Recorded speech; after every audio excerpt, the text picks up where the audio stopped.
Hey guys, and welcome to Car Guy 1999 Reviews. Today we have something very, very rare, and it's the 2022 Audi A4 Allroad, which means it's a wagon.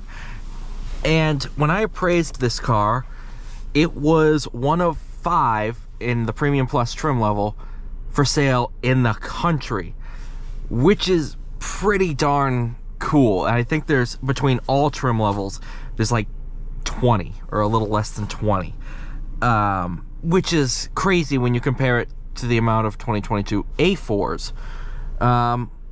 So let's take a look outside. It's snowy and I don't want to get the camera too wet. Bang & Olufsen sound is actually really good.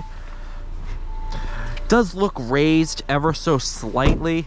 Do have some nice fender cladding. You know, it's a pretty darn cool car, especially when you think about the fact that wagons don't really exist much anymore. Germans and the Swedes are some of the only ones that do them now.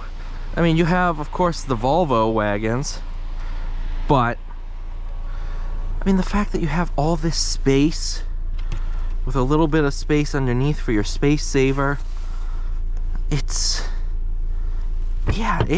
pretty darn cool. And I do like the fact it's a wagon. It's just a rare bird, something you don't really see too much. And I have been absolutely thrilled with how this thing drives. It has a good old 2-liter in it, but really good. Oh, so you can raise that. So actually that's a little bit more comfortable. Pano roof. God help me. What does this do? Oh, I think those are your microphones. Obviously nav, you can have it displayed there. Backup camera. Bless you. Let's go for a drive. In dynamic, a couple different drive modes. Do you have an off-road in this? You do. Okay, so you add an off-road mode, which I do like. We'll do off-roads. Is that? Yeah, it does shut off, or it minimizes ESC. I like that. Okay.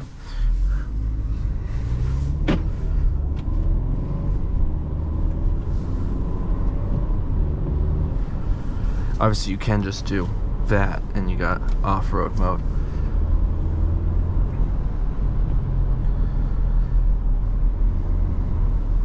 In terms of the power, now keep in mind, if you daily drive a Hellcat like I used to, and you're used to that, you step into this, you'll be like, oh, it doesn't have that much power. When you're used to, I am in a different car pretty much every day. This is good power. And it's a really playful car. The more you really start to drive it, the harder you drive it, the more fun it really kind of becomes. I've always said BMW makes the best driving out of the big 3, with Mercedes being the least fun to drive, Audi being that perfect middle ground, and that stands true in this example as well.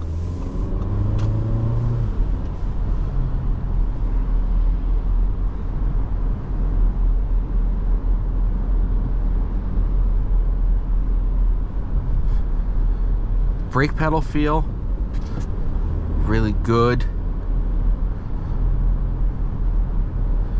The amount of torque, it's almost diesel like, the amount of torque that you have, except it just keeps pulling to right about 6,000.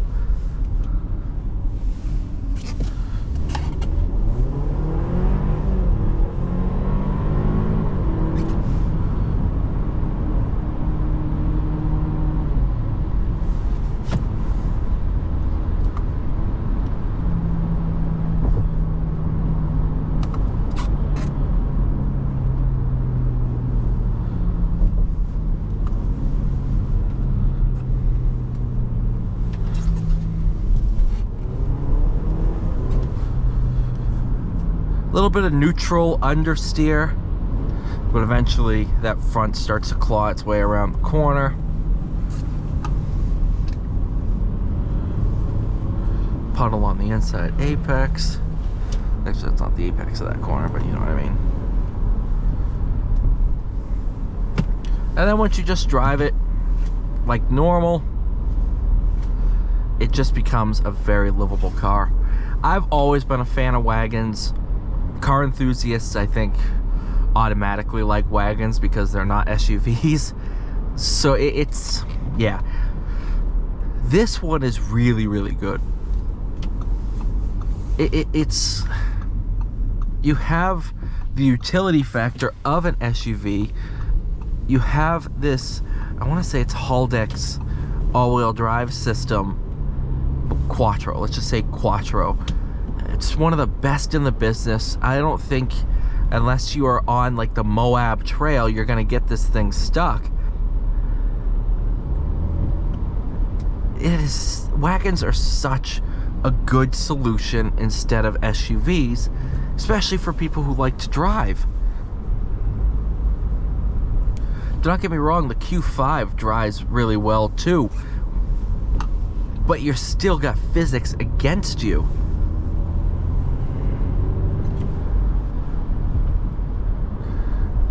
The more raised you make that suspension, the higher that center of gravity is, the worse the handling. That is just how physics works, my friends. And anything you do, holy cow, the auto start stop is aggressive. I mean, I was still rolling and this thing shut itself off. Which I guess does make sense. I mean, if you're coming to a stop, might as well.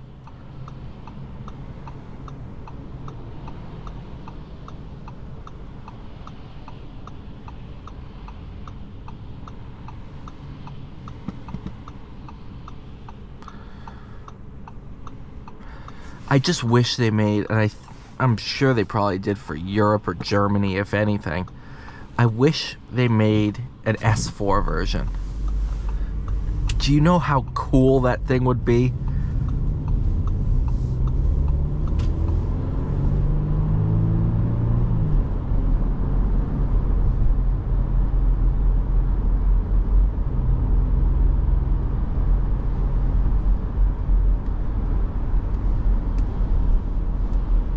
That thing would have sold.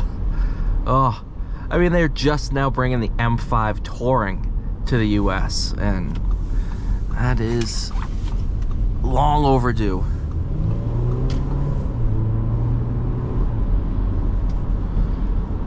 Now keep in mind, Cadillac gave us hot wagons, and so did Mercedes. And those things, out of all the comparable, if there is a performance car and there was a wagon trim level available, that is going to hold the value compared to all other available body styles. CTS-V is a perfect example.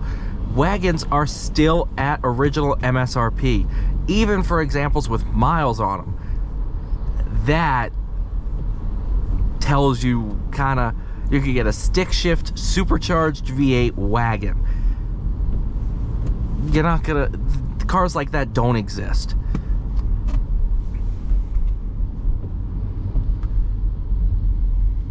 Thank you guys so much for watching. Please like, share, subscribe. See y'all in the next one.